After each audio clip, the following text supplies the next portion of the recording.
Candidates for city council and mayor in Gordon had a chance to sound off to voters at a forum Monday night. Justin McDuffie tells us one person many wanted to hear from, however, was a no-show. Dozens filled the City Hall Annex in Gordon to hear from possible future leaders. Conrad Etheridge was one of them. You heard some of the candidates saying they had some ideas of where they can make things go better. Candidates fielded questions from voters about a variety of topics, from the water system to the budget. The city has overspent the budget by approximately 30% each year, 4 years consecutively, without addressing the issues of revenue or expenditures. Some of it may be that managing the budget is difficult. The mayor is, by charter, responsible for the budget and managing the budget. That's Kenneth Turner. He's running against the current mayor, Mary Ann Whipplew. One of his top priorities is bringing the community back together. It's been known throughout the area as a town that gets along. It does not have race issues or class issues or other issues. It's been well known for that. He says that's changed since the last election in 2013. He attributes that to Whipplew's tenure as mayor. She chose not to attend Monday night's forum. The city is not in a good shape financially, not in a good shape from a morale standpoint and from other issues, and I just wonder if she's just afraid to address those issues. But Etheridge was hoping to hear from Mayor Whipplew, but he says her being a no-show speaks volumes. She's got no interest in the people in general, and apparently just takes everything for granted. And she thinks she has her constituents who elect her, and she's not worried about anybody else. I went to Whipplew's house after the forum to give her a chance to respond. It appeared that no one was home, so I gave her a call. I'm sorry. She didn't answer. In Gordon, Justin McDuffie, 13 WMAZ Eyewitness News. Mayor Whipplew has ignored multiple requests from 13 WMAZ for an interview during this campaign season.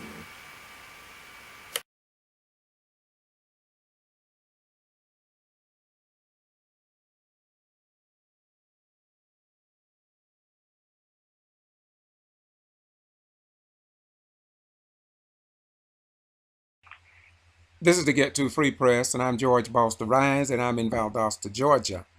And I just watched Channel 13 TV station, and I found some very untruthful facts from that TV station. They were disgraceful.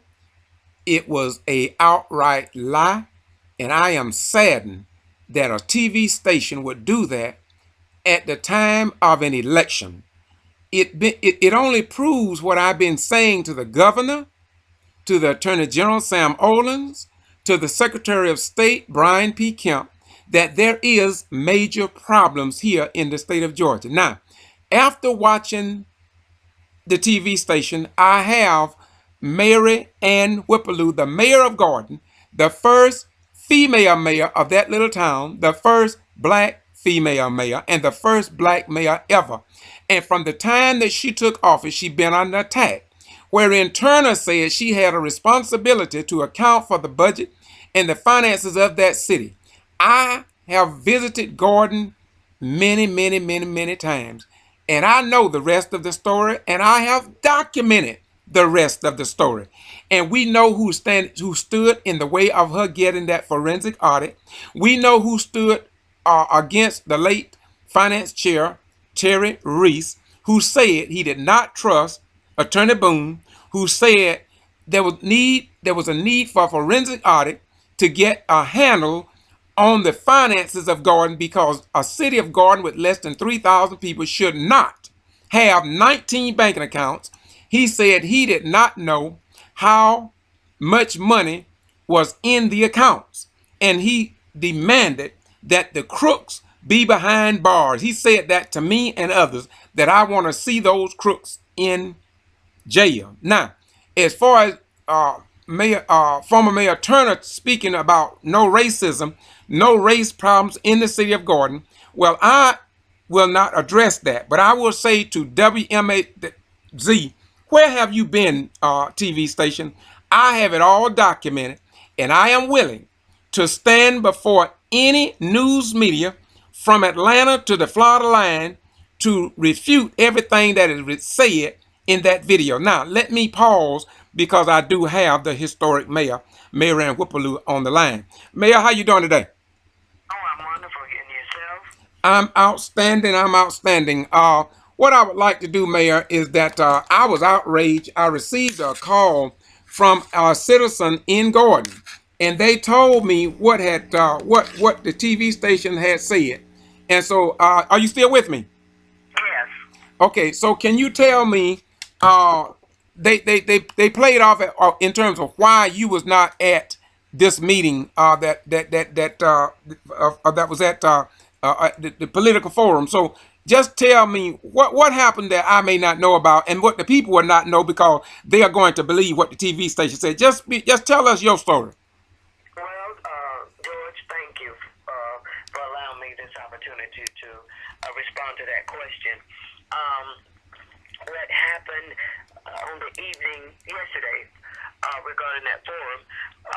I received an email from Donna Asbell, who is the Gordon Better Hometown manager, requesting that a candidate forum for all the candidates for October 30th, 2017. And I received that email from her on October 11th, 2017 at 6:18 p.m. and stating that they would be inviting all the candidates to participate in that forum. Well, I kind of responded to her on October 17th saying, "Good morning, Donna. Thank you for inviting me to the candidate forum. Unfortunately, and due to a prior commitment, I will not be able to attend."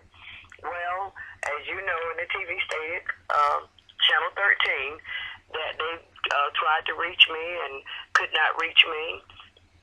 And as I stated, they were never told that I responded to her email stating that I would not be available and that I had a prior commitment on that date. The news media nor others concerned were never told this, George. Uh-huh. Mm-hmm. Well, why do you think they would deliberately do this, Mayor?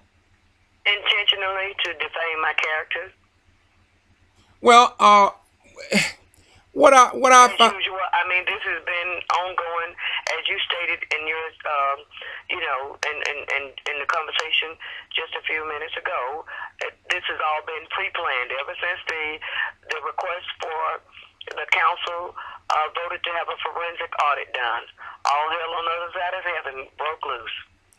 Mayor, why do you think, I think it was the same people that they interviewed on that TV station, are they not the people who have fought you from step one? Can you explain a little bit on what has Mayor Pro Tem Terry Edith done, and what has Etheridge done? Give me a little synopsis on all those people that I saw tonight on Channel 13 TV station.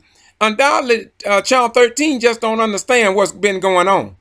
Well, I'm sure they've been watching it as well, George. But to be blindsided, I can't say that they are because all of this is out there. You've placed it on the website, and even though the blind man may not can see, but at least he can hear it enough to know that there's enough information out there. This is nothing no more than that group of the concerned citizens. Okay, so I see you a conservative in not criticizing anyone, and I appreciate that. I really do, Madam Mayor. But I will say that Terry Edie, I have it documented on video, his opposition to you. I have Councilman Densley in opposition to you. I have Wynn in opposition to you. I have a former one who was there. I can't think of his name now. All those were against you. And the people on the street speak about the Gordon Coalition. And they say it's a group of people who fought you at every level. And that's what I saw on Channel 13 WMAZ TV station. And to me, for a news media to put that type of information out to the general public right before an election is cause and concern for, in my most humble opinion, who have covered 18 to 35 cities in the state of Georgia with likewise problem that has gone unaddressed, need to call the Secretary of State, Brian P. Kemp, that's dealing with the Board of Elections, as well as the governor of the state of Georgia, as well as Attorney General Sam Olens, to look into what has been going on in Gordon, because this very well could, Mayor, be a deciding factor in your mayoral race. And I just believe that somebody may need to call for some assistance from state level, if not the federal government. Absolutely, I am in total agreement. And as you know, the media itself, all of the local stations here, I will call their names: Channel 24, Channel 41, Channel 13. They've been very biased since the beginnings. Now, Mayor, in Channel 13 article, somebody called me for Gordon. Madam Mayor, you didn't call me, did you, tonight? Not concerning this issue, did you? No, I did not. Somebody called me from Gordon, and they said to me, go to that TV station and George and watch how they lied on that TV station. And that's what I did. And when I got that call from the individual, I sat there and I watched it. I even, I'm going to play it next, in fact. I made comments in that video. I stopped it and I paused it, even about your opposition, Mr. Turner, which I'm not, I can't vote there in your city, no way, but I can report the truth over a falsehood for reasons unknown to me. And so, Madam, that's what you've done always. You've always, and as a matter of fact, we have, and I can say we, because we, you are the free press, and with what you've always reported was always the truth and accuracy. And had it not been for you, the folk would not have known the truth. The truth may not have very well been told. Okay, now, Mayor, my question that I wanted to ask you was this, because they made a big issue out of this. They went, Channel 13 reporter went to, I think that was the entranceway to your property, and on the phone with the cameras rolling, said that they had tried to call you, but you did not answer, and he had the answer machine. Did you not give me a complete interview years ago, because you stated that you did not trust the news media to report your story, and that's why you consented to a full interview, the first one I think you've ever done with anybody, because you didn't trust the local news media. Why? And I still don't. I still don't. Why not? The tide has not changed. If you do things the same way, I've always been told you'll get the same result. And the state TV stations have not changed. As a matter of fact, George, and I know you didn't ask me, but I personally called Channel 13, asked them to come down and, do a report about what they were doing to my political signs here.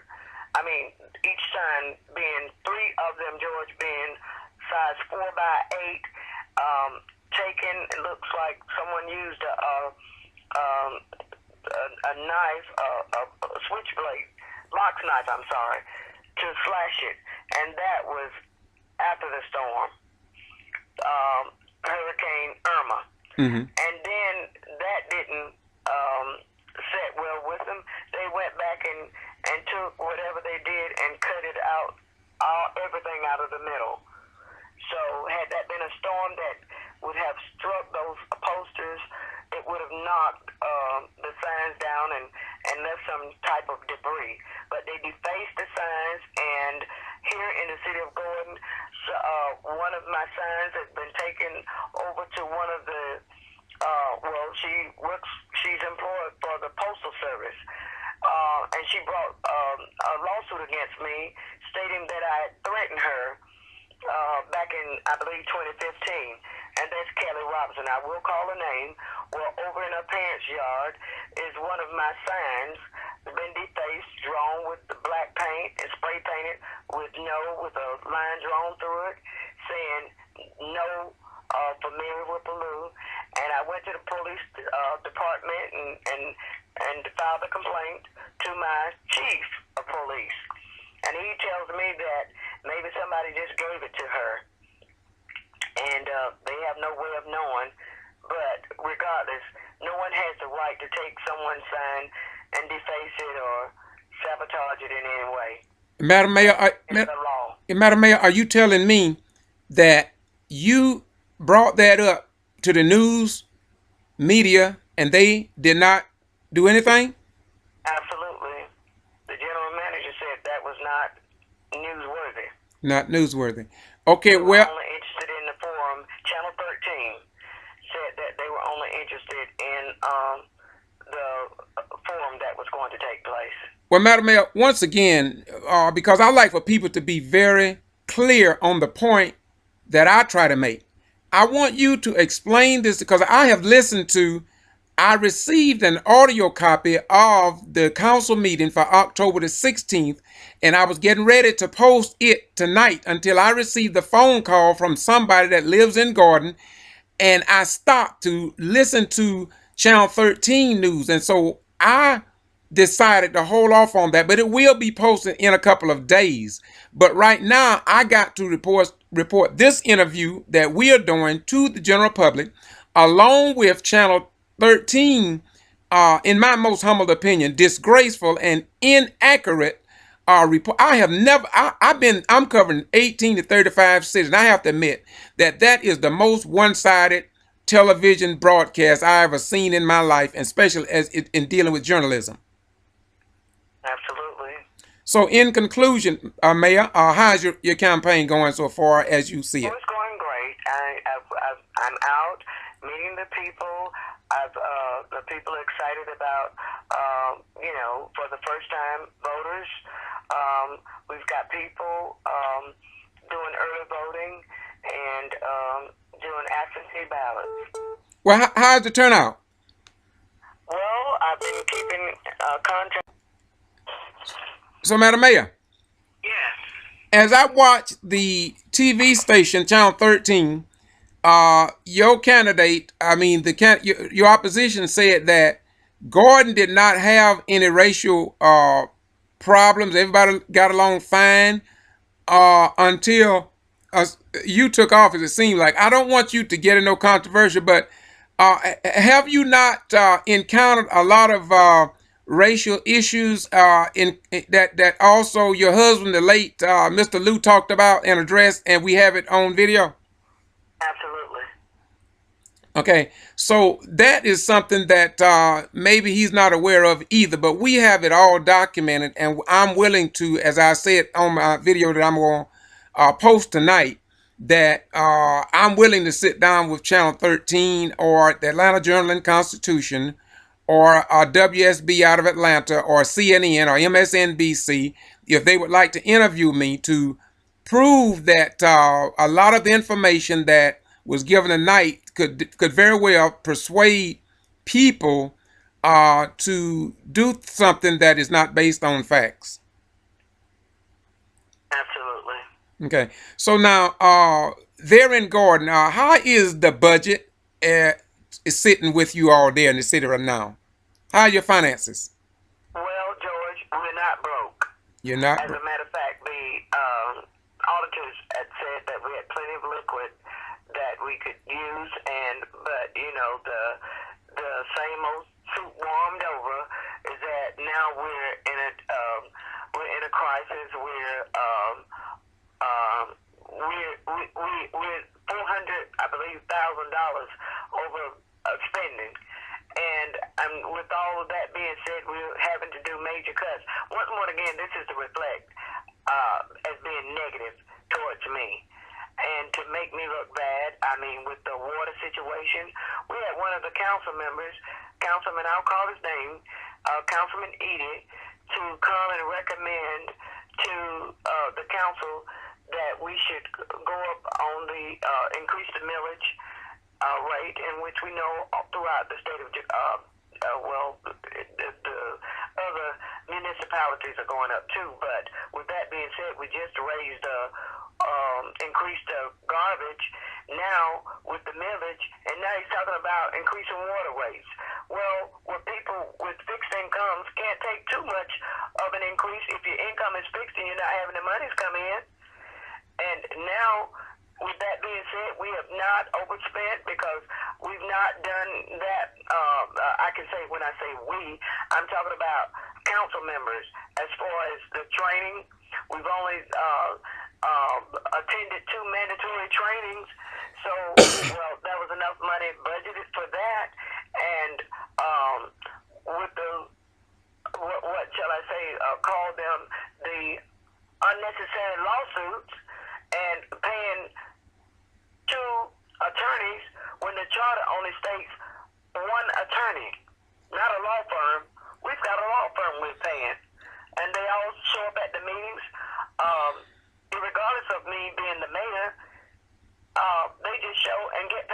Madam Mayor. unnecessarily. Madam Mayor, I have addressed that in the video that I'm going to put up tomorrow concerning the October 16th meeting.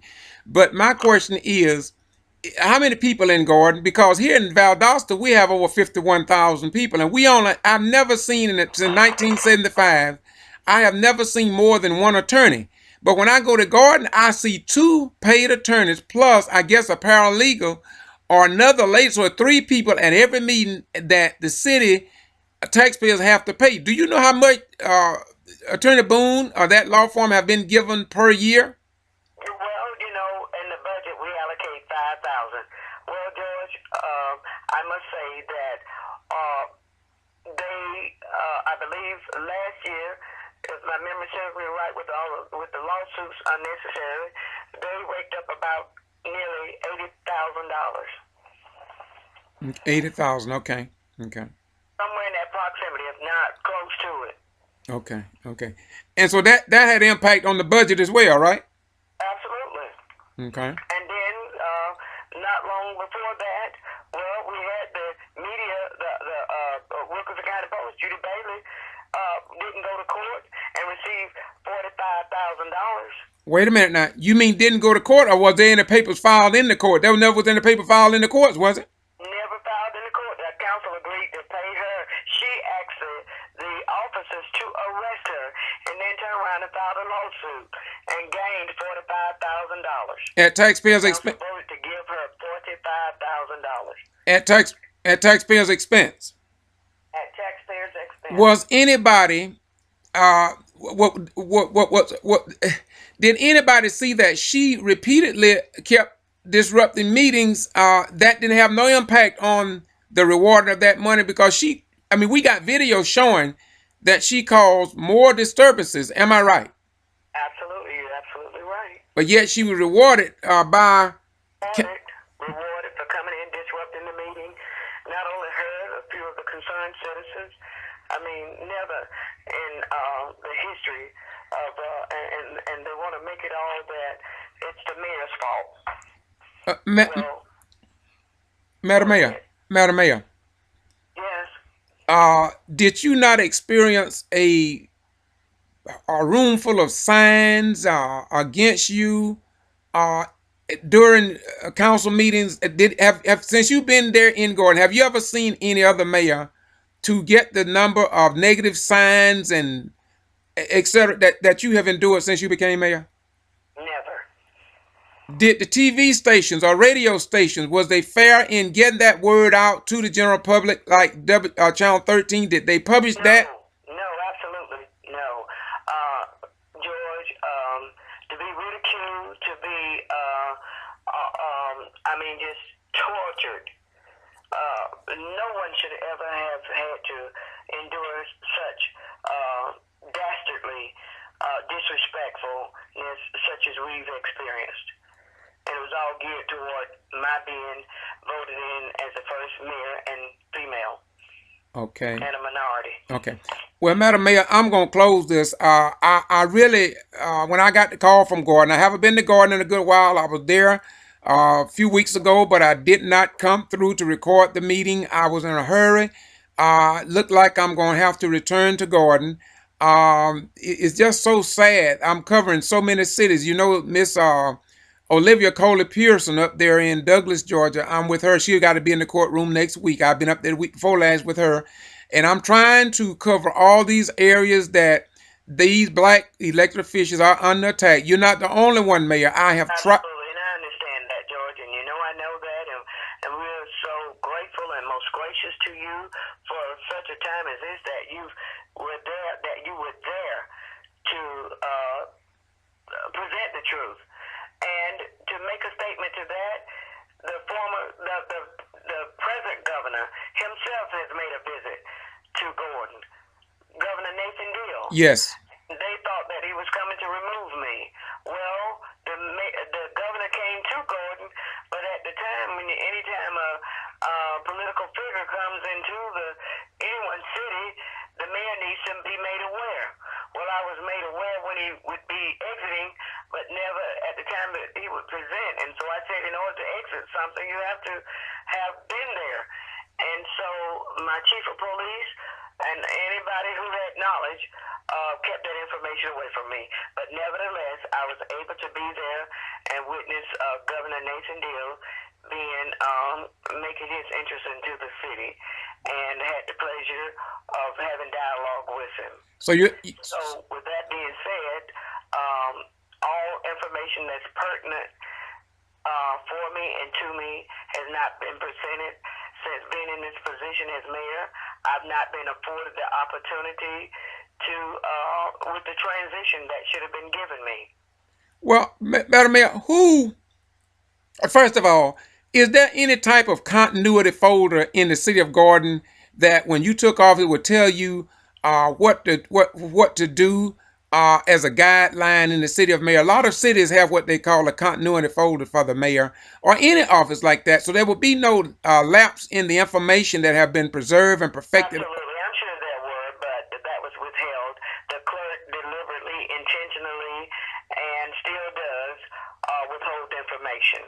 Do you actually? And the moment she's exposed, well, she goes to the EOC and files a harassment complaint, and EOC paid them early on in 14 and 15 twice of bogus charges, lies that were not true. What? They were placed in a hostile environment, and with the recordings and everything that you presented, with the videos and such, it was me, in retrospect, being mistreated. So, Madam Mayor, short form, how many times? I wish you would have. How many times have you been taken to court since you took office? If you can explain it. To say numerically, to give a figure, I would say around 8 times. And yet you still in office, though. I'm still in office. You was accused. You was accused outside of the building there. What did they find you guilty on any of those? I mean, what happened on some of the cases? Short form. Absolutely. For each court case that was brought against me, and I was always cleared. But do you? There was no evidence. Yeah, but do you? Substantiate any of these.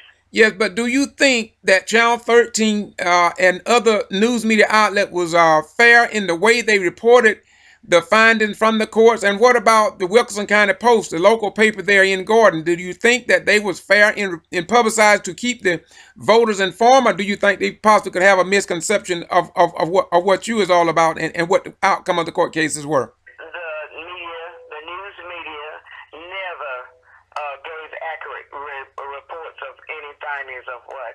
It was with a statement, perhaps, maybe, but nothing was ever presented in such a way that it would give me a good report, except with the get-to press. Madam Mayor, none other than George Boston Wines. Okay, Madam Mayor, I appreciate what you have said tonight. Like I said, I haven't talked to you in a long time.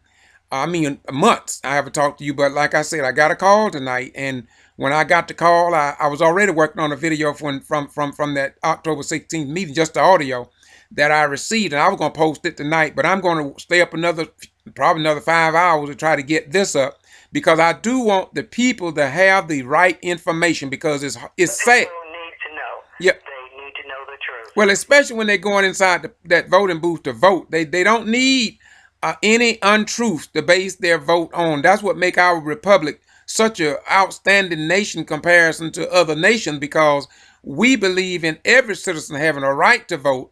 After our First Amendment, to have freedom of the press, and freedom of speech, and freedom of religion, and these things are very important, and it is what distinguishes us as a nation. And when I see news media networks and newspapers refuse to publish the truth, as a retired military veteran of 21 years during the Vietnam era veteran, I just find that very distasteful. Mayor, I will ask you to close in your own words and let me get to work. Well, George, thank you so much for taking my side of the story.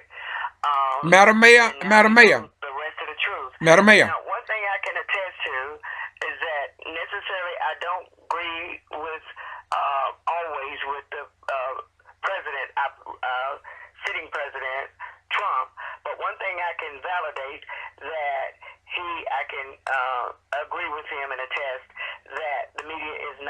friend, not certain media, TV, that includes 2441 and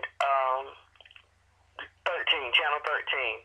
But I can say with the Get To Free Press with George Boston Wines, it's been nothing but truth.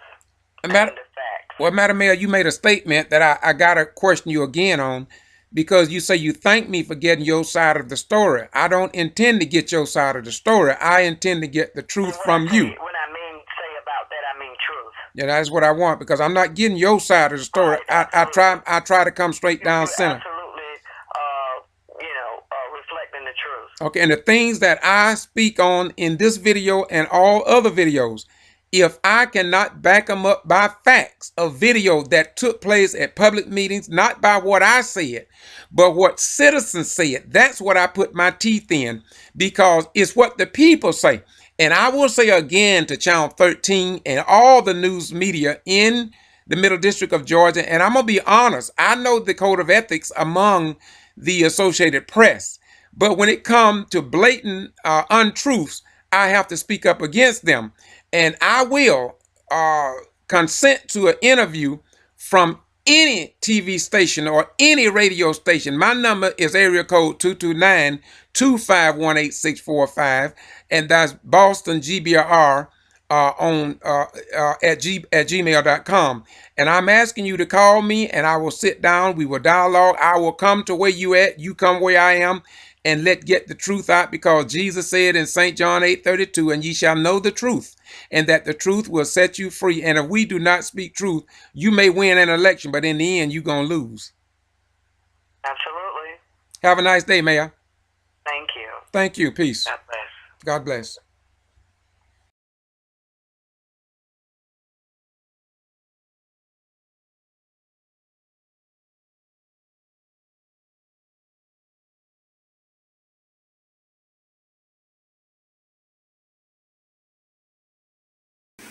Candidates for city council and mayor in Gordon had a chance to sound off to voters at a forum Monday night. Justin McDuffie tells us one person many wanted to hear from, however, was a no-show.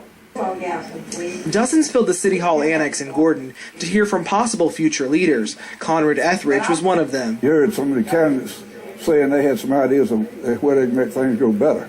Candidates fielded questions from voters about a variety of topics, from the water system to the budget. The city has overspent the budget by approximately 30% each year, 4 years consecutively, without addressing the issues of revenue or expenditures.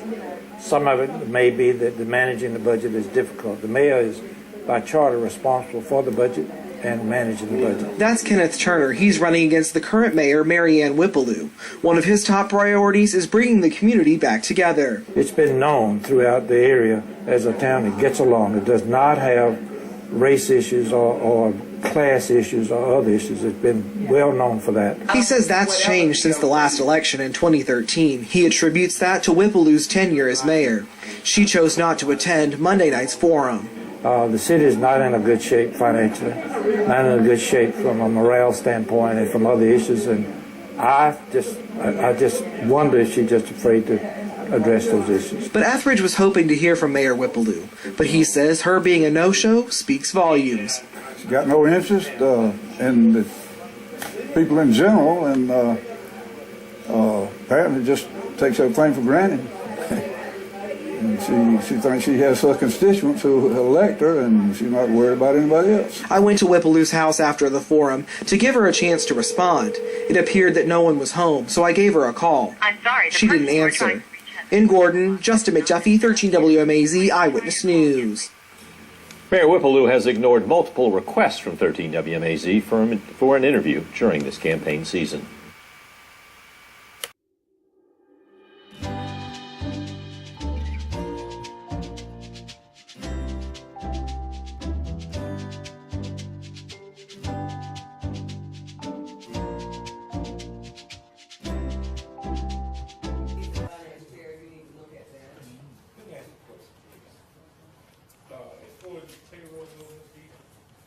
Yeah, there are days I don't have that I don't have the best days. When I'm not having a good day, I don't even dress up. I stay around the house. The chief is running those payroll checks out there. I got no problem signing payroll checks. said, the only thing is, if you bring my hand outside, bring me a check off list. Don't just bring me a bunch of checks and say sign these. I want to check the list to see who's getting what. A lot of times people come down and sign a check, and the problem we've been having for years, is not accountability, is that so many of us are asked to sign a check by the clerk, and when you sign the check, everything is blocked the way you're supposed to sign it. Now we don't do that. But the initial check, you did not tell the amount. You just see where you put your name. I won't go into this. Don't hit me again, Miss Linda. Don't hit me again. You nasty self.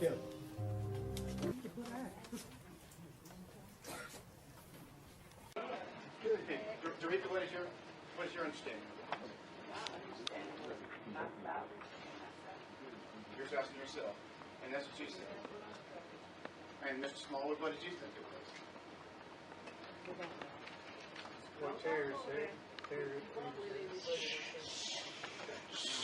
Well, that's the case, then but that's not the way I understood it. So You didn't ask the right people. There you go again. If you had asked the right people rather than be selective in who you talked to, you might have got the right answer. The first one was the attorney status. I make a motion that Scotty Boone and his associate be recognized as the city attorney from this point on. His associates. Yes, ma'am. He's the city attorney. How can he His say- law firm, Scotty Boone and his associates.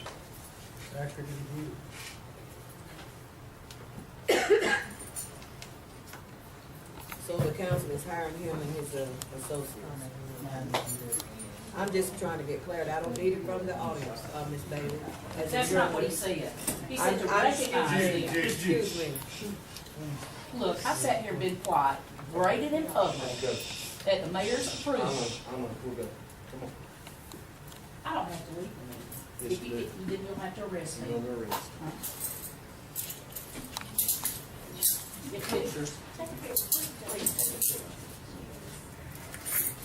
Come on, take it to jail, book me. Right now. We'll bond you. What I'm trying to clear, understand what's going again, council. Yes, ma'am. I want to address Matt, I say one more thing. I want to address the fact, and I'm not ashamed to address the gap between orders while we get getting on my personal level, I don't trust it. That's me. I'm speaking for me. Because when I get a lawsuit for this city and my name in there, and Mr. Boone said I talked to him, blah, blah, blah, and he only presented one side, I got a side too. Now, I know what transpired with some conversations we had. I'm speaking on my side. I cannot work with people I don't trust. In 19 years, I have never called to ask any legal advice. Now we get these calls, get legal advice. Everything we say to get the information to move the city forward is thrown against us. It's open meeting violation. You shouldn't have done this. You harassed us. I have not harassed anybody. That's not my name. And I don't appreciate reading in a lawsuit, you harass somebody. Why not get my side before you do the lawsuit? You are the attorney that represents the city, not half of it. And I don't appreciate that. That's my standard, that I cannot work with people that I cannot trust. Thank you, council. Streets, Council Whipple. Candidates for City Council and Mayor and Gordon had a chance to sound off to voters at a forum Monday night. Justin McDuffie tells us one person many wanted to hear from, however, was a no-show. Dozens filled the City Hall annex in Gordon to hear from possible future leaders. Conrad Etheridge was one of them. You heard some of the candidates saying they had some ideas of where they can make things go better. Candidates fielded questions from voters about a variety of topics, from the water system to the budget. The city has overspent the budget by approximately 30% each year, 4 years consecutively, without addressing the issues of revenue or expenditures. Some of it may be that managing the budget is difficult. The mayor is, by charter, responsible for the budget. and managing the budget. That's Kenneth Turner. He's running against the current mayor, Mary Ann Whippaloo. One of his top priorities is bringing the community back together. It's been known throughout the area as a town that gets along. It does not have race issues or class issues or other issues. It's been well known for that. He says that's changed since the last election in 2013. He attributes that to Whippaloo's tenure as mayor. She chose not to attend Monday night's forum. The city is not in a good shape financially, not in a good shape from a morale standpoint and from other issues. And I just wonder if she's just afraid to address those issues. But Etheridge was hoping to hear from Mayor Whippaloo. But he says her being a no-show speaks volumes. She's got no interest in the people in general, and apparently just takes everything for granted. And she thinks she has her constituents who elect her, and she's not worried about anybody else. I went to Whippaloo's house after the forum to give her a chance to respond. It appeared that no one was home, so I gave her a call. I'm sorry. She didn't answer. In Gordon, Justin McDuffie, 13 WMAZ Eyewitness News. Mayor Whippaloo has ignored multiple requests from 13 WMAZ for an interview during this campaign season. Candidates for City Council and Mayor in Gordon had a chance to sound off to voters at a forum Monday night. Justin McDuffie tells us one person many wanted to hear from, however, was a no-show. Dozens filled the City Hall Annex in Gordon to hear from possible future leaders. Conrad Etheridge was one of them. You heard some of the candidates. Wait a minute. I'm George Boston Ryan with the Get To Free Press in Valdosta, Georgia. This is a total disgrace on behalf of a news media network, WMAZ. This is a disgrace, to say the least. This individual have fought Mary Ann Whippaloo from the day she took office. WMAZ is a part of the problem along with the Wilkerson County Post with Judy Bailey, the editor, who the Gordon Coalition awarded $45,000 for disrupting a public meeting or saying that the mayor did something wrong. All this have been recorded on video and is posted on G.B.R. YouTube channel. Mr. Turner was the mayor, I understand, and he knows that the city of Gordon has never had a forensic audit. This is a total unaccepted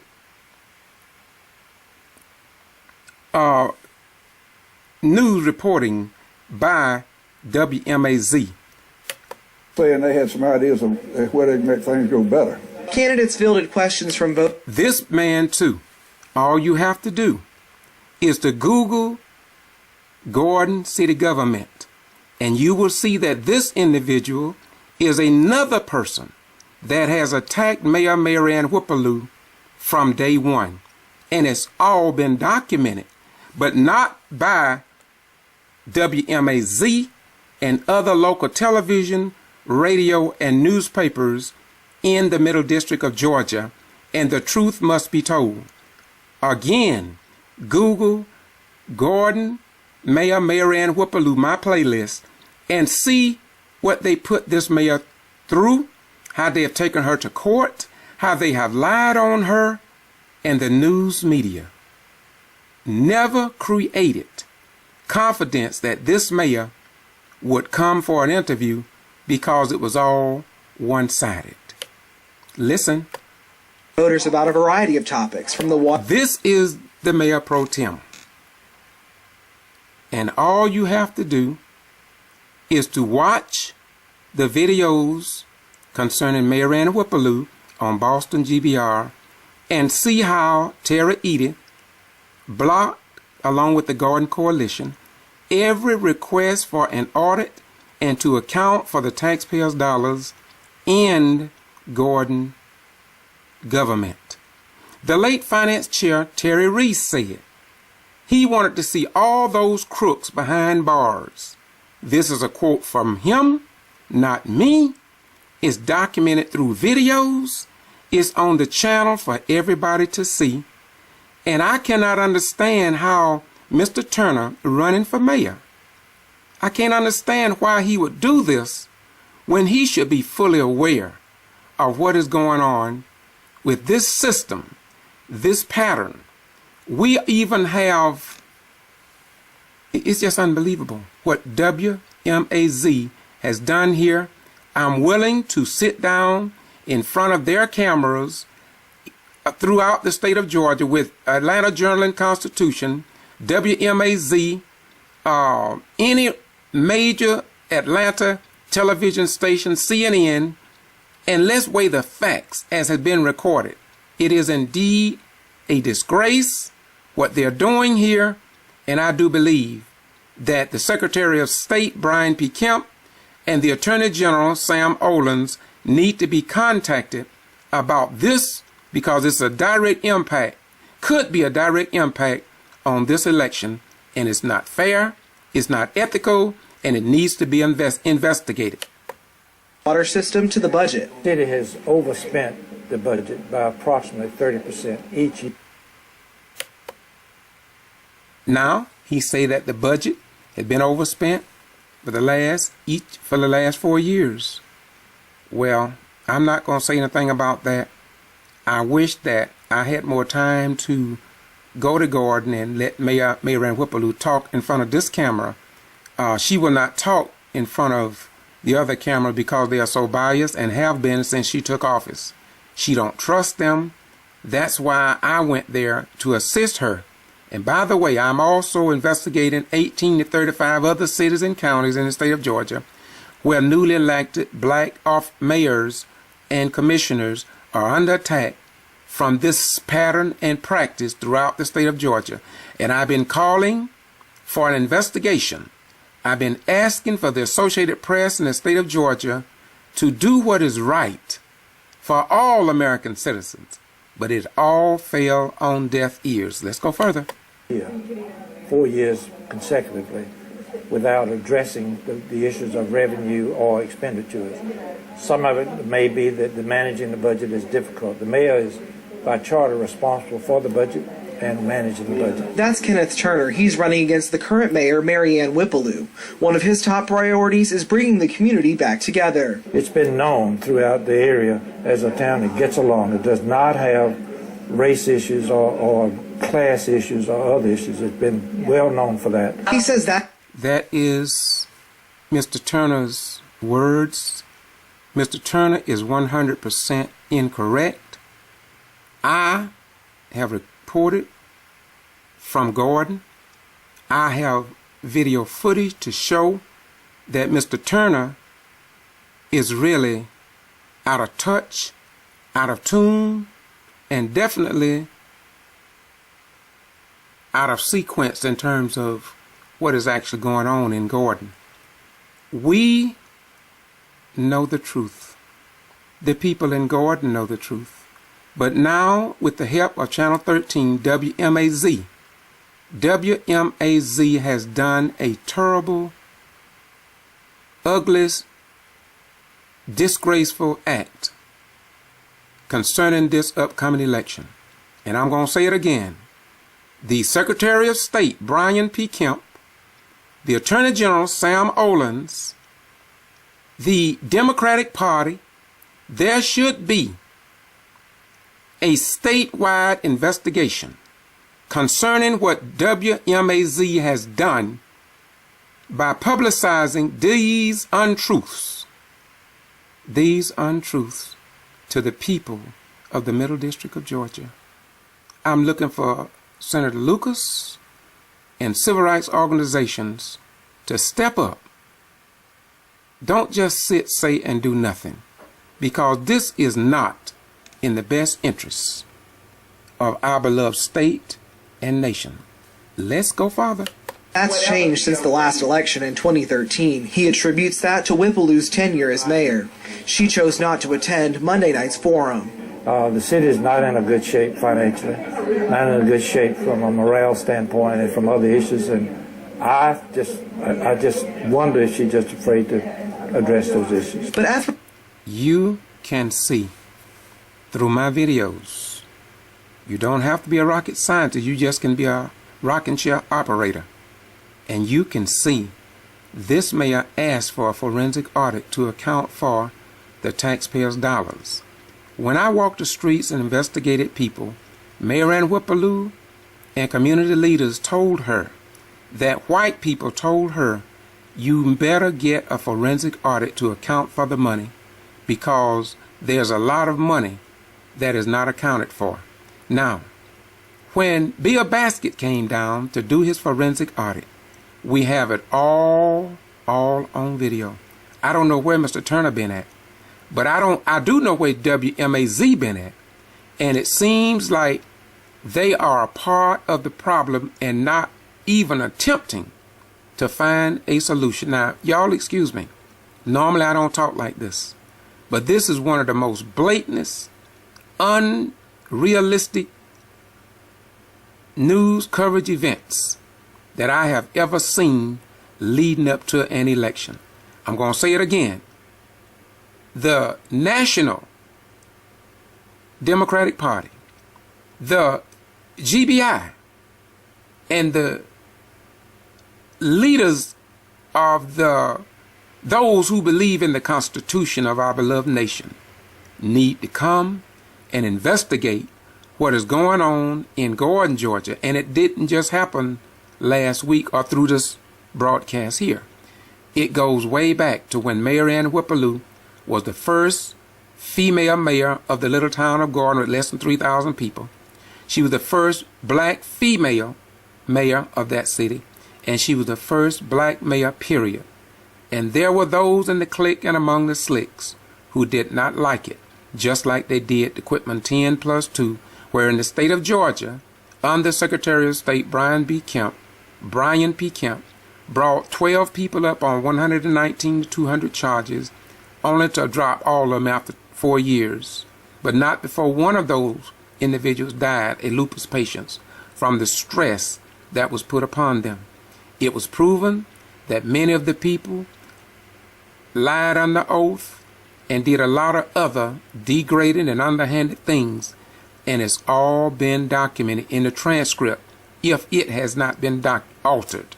And so if you would only call CNN and ask Victor Blackwell why that news media outlet did not come to Gordon or these other 18 to 35 cities and investigate what black elected officials have gone through, but it all have been ignored because the white-owned, white-controlled, and white-dominated news media will not publish and connect the dots so the people in Georgia and other Americans can see that there is racial problems in Gordon, and it has been proven over and over again through videos. It's on YouTube, and I cannot understand how in the world Mr. Turner, running for the office of mayor, could make such a disgraceful statement in the eyes of the voters, in the eyes of the people who have covered my channel with over 1 million views around the world. I don't understand where Mr. Turner been at, but he's running for mayor. Well, the truth must be told, y'all, and somebody got to tell it. Etheridge was hoping to hear from Mayor Whippaloo, but he says her being a no-show speaks volumes. She's got no interest in the people in general, and apparently just takes everything for granted. And she thinks she has her constituents who elect her, and she's not worried about anybody else. Well, Mr. Etheridge and others, all they have to do is to go back and look at their actions, look at the Wilkinson County Post editor that seems to be in partnership with the people on the council as documented in videos. All you have to do is watch the judge, the attorneys in a city of Gordon, listeners, the city of Gordon with less than 3,000 people. Joseph Boone, the attorney, the late finance chair, stated, we got it all documented for all the world to see. But WMAZ didn't never publish this. WMAZ didn't publish this. That the finance chair said they had 19 banking accounts, that he did not know how much money was in the accounts. He said he didn't trust Attorney Boone. He said he wanted Attorney Boone gone because he could not trust him. That and this is the truth. But then again, they won't publish this. It is sad, you all. You have sons and daughters that are serving in the armed forces, and yet they are doing this in 2017, not 1817, but in 2017. Let's go a little further, and then I'm going to let you listen to the minutes that I received audio from a council meeting, and then I want you to make up your own decision and see if, after watching that video of the council meeting, then you see if WMAZ is really reporting the cutting-edge news in the city of Gordon. To Whippaloo's house after the forum to give her a chance to respond. It appeared that no one was home, so I gave her a call. I'm sorry. She didn't answer. In Gordon, Justin McDuffie, 13 WMAZ Eyewitness News. Mayor Whippaloo has ignored multiple requests from 13 WMAZ for an interview during this campaign season. Not only that, my beautiful announcer here on WMAZ, you know as well as I do that Mayor Ann Whippaloo do not trust you all, because you all seem to be and have put yourself in a compromising position wherein she cannot trust you all. She has stated that. We have videos showing that. She just don't trust you all to tell her story. She says that you are biased.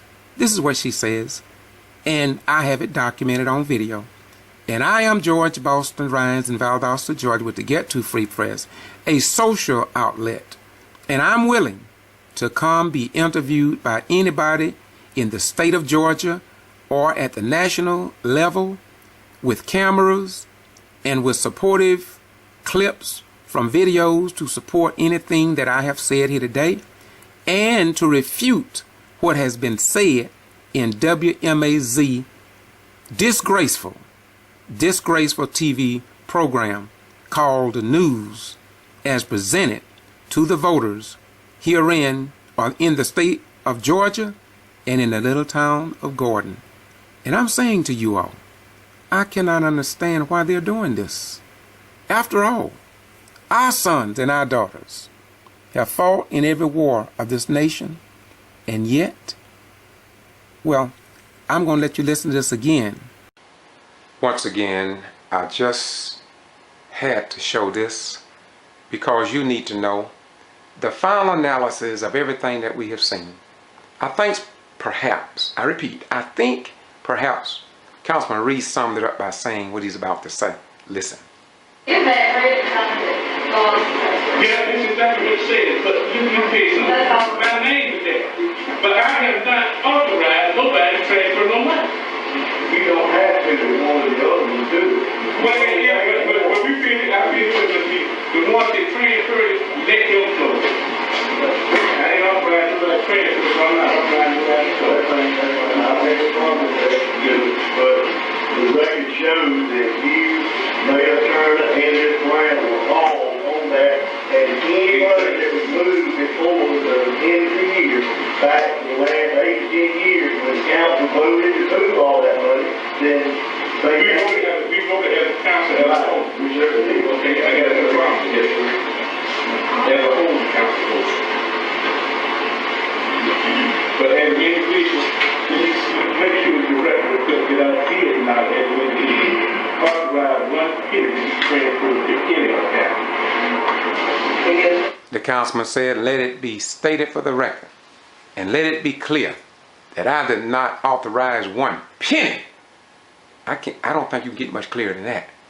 I do believe that there's a great possibility you who watch this just may have a question for the Middle District of Georgia news media. What has they done on this issue? What about the investigative reporting on this? You're covering an individual, but what about the responsibility of the council? Each council member, somebody took an oath that they would uphold and respect and protect the office that for which they were elected. And I have trouble understanding how an elected official can turn around and sue their own council on an issue. It seems to me that you would work with the people that you're supposed to be serving the people to try to resolve the issues so taxpayers would not have to pay attorney fees or be sued and lose money that belongs to the taxpayers. Now look, that's just a question, that's all. Don't get angry with me, okay? Peace. And if you do, it's all right, because in the end, according to St. John 8:32, ye shall know the truth, and the truth shall set and make you free. Bingo. That's it.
if you want to, sir. How you doing? I'm All right. Robert Murphy. No, you don't. No, you don't. Okay. That was better than a sick call. Yeah, well,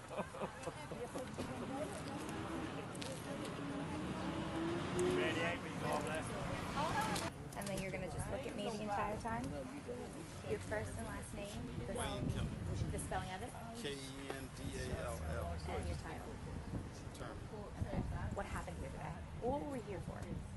Well, we were here for an application on a warrant that Ms. Kelly Robinson was seeking with regards to Mayor Lou as a result of a conversation that occurred on September 14th outside of the City Hall Annex at the City Board, where Ms. Robinson claimed that the mayor threatened her with a terroristic threat. That's why.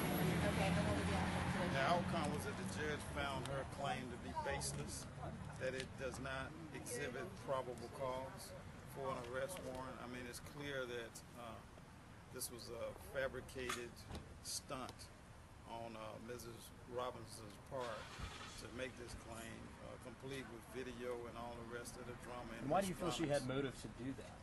Well, she's got motive like other people in Gordon that simply don't like the mayor. So they make up these incidents. They have not been successful in their attempt to have her removed from office. So they are resorting now to all of these other histrionics that we see played out here today. Go ahead, Alexis. Sorry. Okay, what were some of your main defenses for today's? Well, that she didn't prove her case. There was no evidence whatsoever contained in the videotape that she brought, the two videotapes that she brought to court, that showed that the mayor ever made any threats whatsoever toward her. Okay. It's as simple as that. Anything else you'd like to add? No, that's it. I have one question for you. Where do you think this saga will end? Well, it's going to end when we finally get this case dismissed that her and her cohorts have filed against the mayor seeking to have her removed from office. Thank you very much. Greetings. This is the Ghetto Free Press, and I'm George Foster Ryan. Today is October 29th, 2014, and we just came from Twiggs County Courthouse, and Mayor Ann Whippaloo, the mayor of Gordon, the historic mayor, I may add, for she is the first black mayor of Gordon. She is the first black female of Gordon, and she is the first female, period, of Gordon, Georgia. She just won her case, and we were in the courtroom, and we are going to share what we recorded in that little small city, and we also will say to you at this juncture that in coming out of the courtroom, local TV station was there, and of course the plaintiff was asked for an interview from that TV station, and of course being a member of the press, as in all other TV stations normally does, but she said that if I was going to record, that she would not consent to an interview. And of course, I think the TV station said we'll get one later. So I guess that means they will go to another location, possibly, and do an interview. And that's just fine with me. Once again, you who know me since 1975, now let's get ready for truth and let God.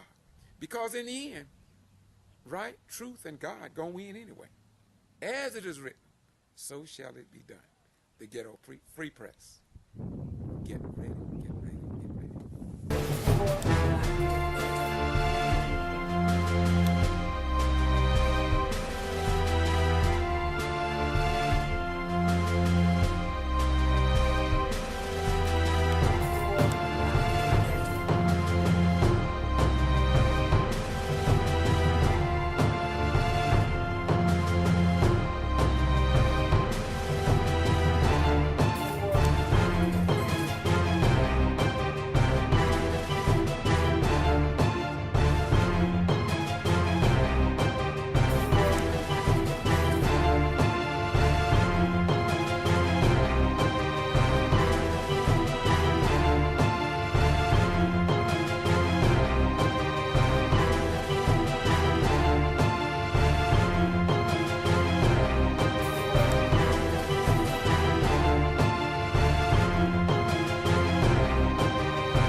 Mayor,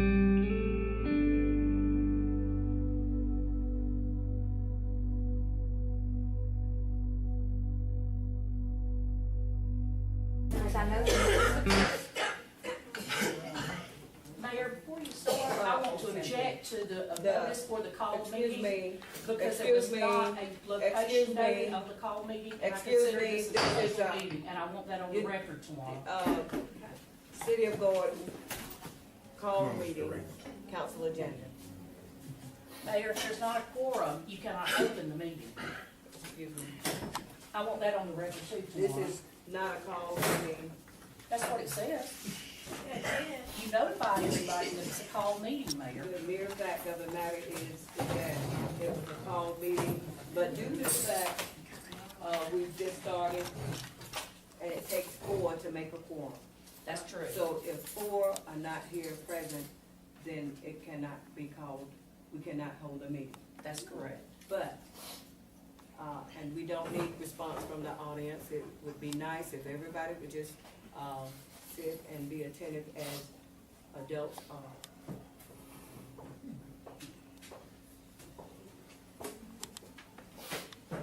So because of it not being we cannot have a quorum, the simple fact would be that we were here to discuss the situation with the water. And It's not a meeting. this is not a meeting, so you can excuse yourself. And this discussion is very critical because it demands our most urgent attention and action. And we have until the 10th of April to comply with EPA's regulation. What's gonna happen? So?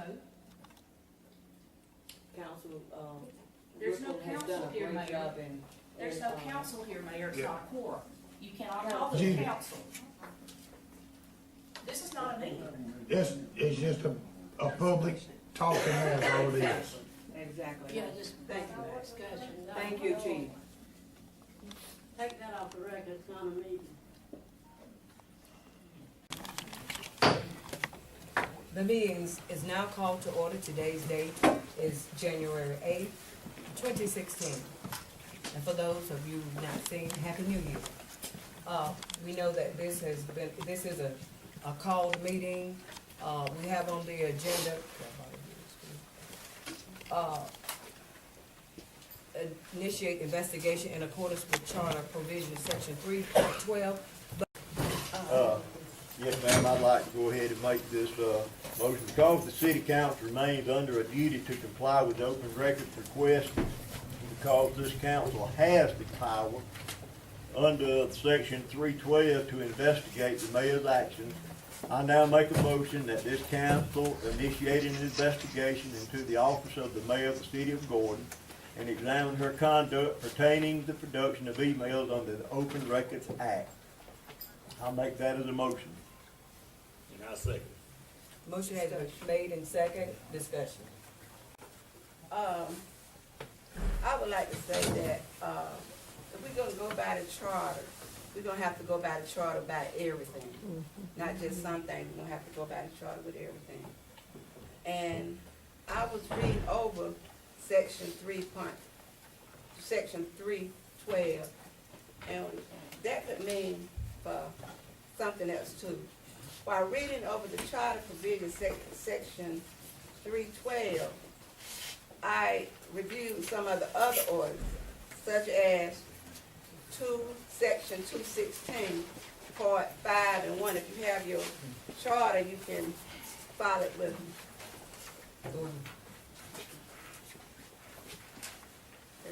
Pardon me, but this is strictly about just 312, one motion that we have in front of us. This is about 312, but Okay. it also, just to keep in mind, that when you were reading, and I think you probably need to hear this, Councilman E. Go ahead, I'm listening. Okay. I reviewed some of the other orders, and like I said, this could be pertaining to, it is pertaining to 312 too. that under the ordinances such as 216, no elected official, appointed officer, or employee of the city or agent or political entity to which the charter applies shall knowingly represent other private interests in any action or proceeding against the city on any portion of its government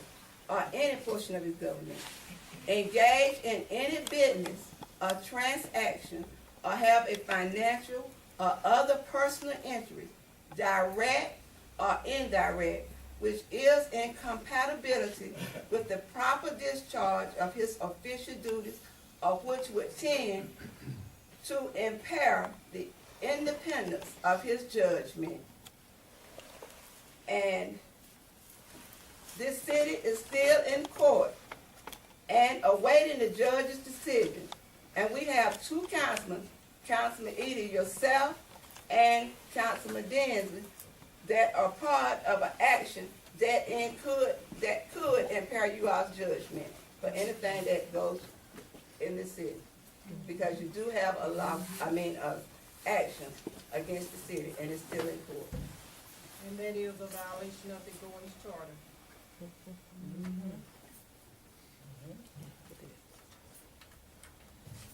And so, I would ask the council, I suggest that the council stop this cat and mouse game and move this city forward and honor the city's oath of office, section 311, which states they will support and defend the charter. And I suggest with that, I would like to suggest that we remove this motion.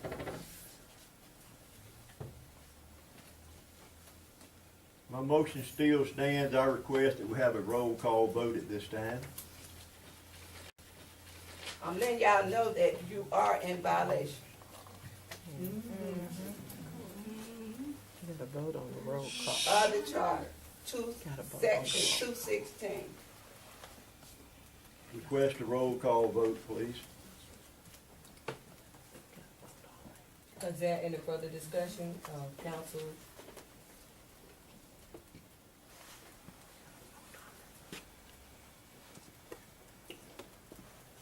Roll call discussion. Councilman, let's hear what you have to say, Councilman. Roll call discussion.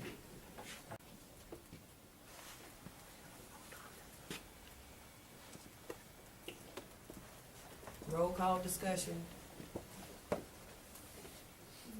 Councilman, let's hear what you have to say, Councilman. Roll call discussion.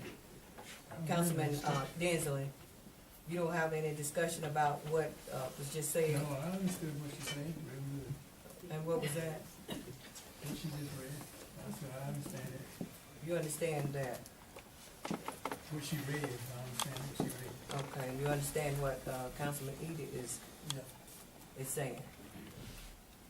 So what's your take?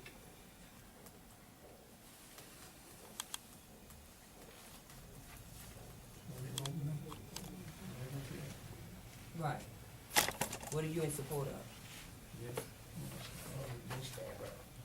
On what motion? On the motion we have. All right. I'm letting y'all know that you are in violation.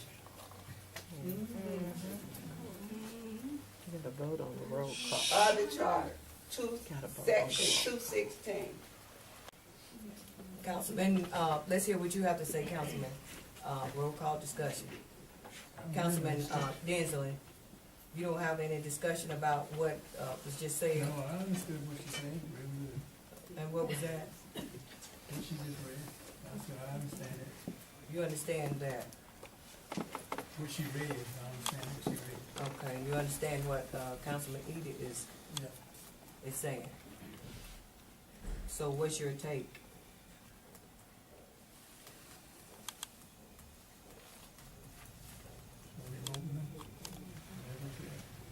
Right. What are you in support of? Yes. On what motion? Only motion we have. All right.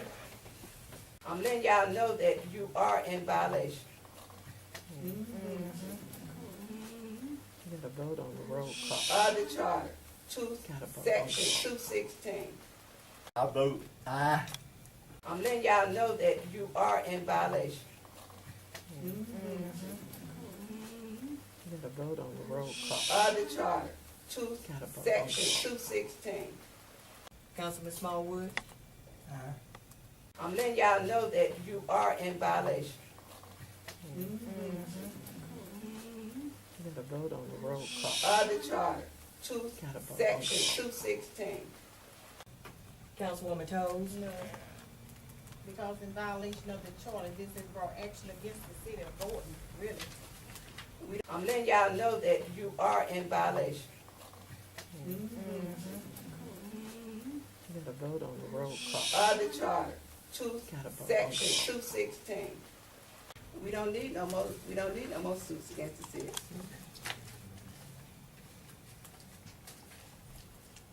Because you can't, when we went to court, we found out that it was not against the mayor, but the mayor was sued, it was against the city of Gordon, because the mayor stands for the city of Gordon.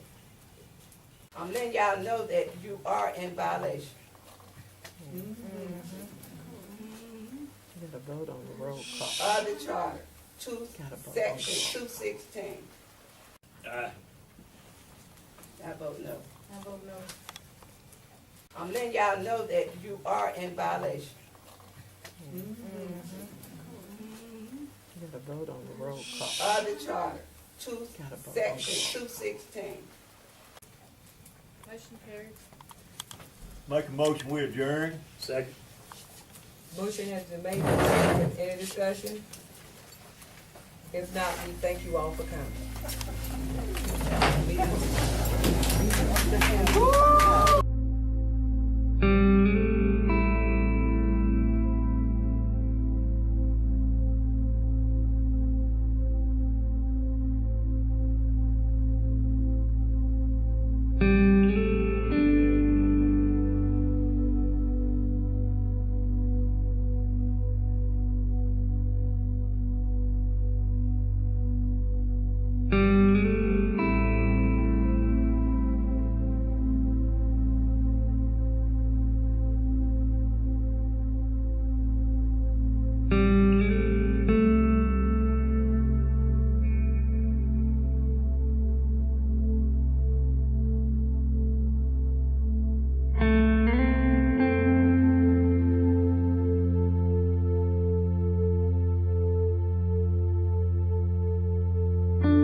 You're trusting yourself.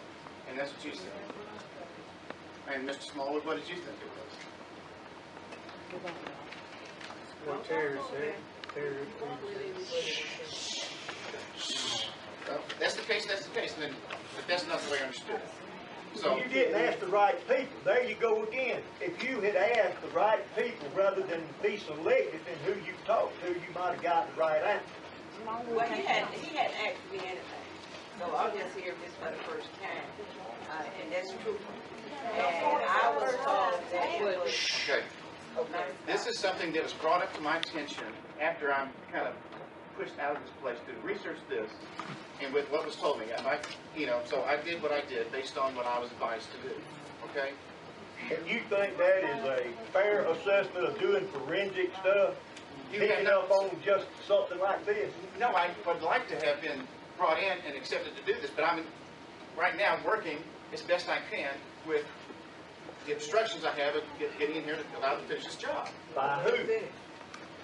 By who? Yes, by who? Whoever abstains when they vote on this thing is instructing me. So you tell me.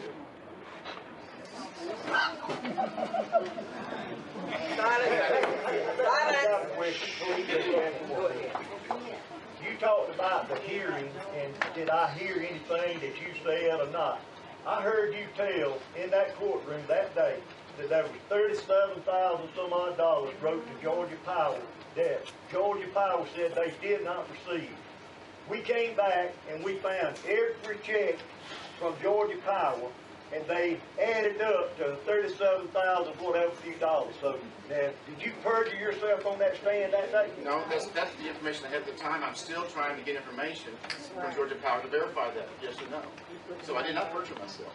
I was given a copy of what was supposed to be all of the meters, all the accounts for the city of Gordon had with Georgia Power. I compared that to the payments, and I came up $37,000 short. So with the information I had, that's what I did. And you think somebody took the money? You said somebody else. I didn't say that, sir. I said that it was $37,000 short. Somebody may have got the money. You did. Excuse me. I said it was $37,000 short. I don't know what that means. I need to reconcile. I need to continue working on it to be able to make a determination whether that's actually was gone or not. Okay. One other thing in that hearing that day, did you or not say you have not worked on the audit in a long time because you have not been paid? Did you not make that statement that day? At that time I did. Okay. The week before we had that hearing, did you and Mr. Reese or not call the county commissioner's office and talk to a Mrs. Judy Brown on a phone conference and ask them? Yes, we had a meeting. Okay. Yes, sir. That's right. Okay. So that was the first time that I worked on this audit since back in May. But you said you had not worked on it. I said I hadn't worked on it much. I hadn't. You go back and look at my timesheet. I have time back in way early in the first couple of days in May. Hadn't done anything until the beginning. They called me up. Mr. Reese and Mr. Jones called me up and wanted to come meet in Monticello. They had some information they wanted me to look at. So I went down there to look at it. It's the first thing I had done in it. And figured it must maybe 2.5 months. Is that fair enough? What I heard, you said you had not worked on it at all. You said, I have not worked on it because I have not been paid. That was the statement I heard. I bet you I will always probably got the I don't recall saying that. Okay. I really don't recall exactly how I put it, but I had not worked on it until then. Okay. Well, so I got another finding that was brought to my attention that I want to bring out. Okay. And that's the little thing got to do with alcohol beverage tax. Let me pass this out. Let me pass this out.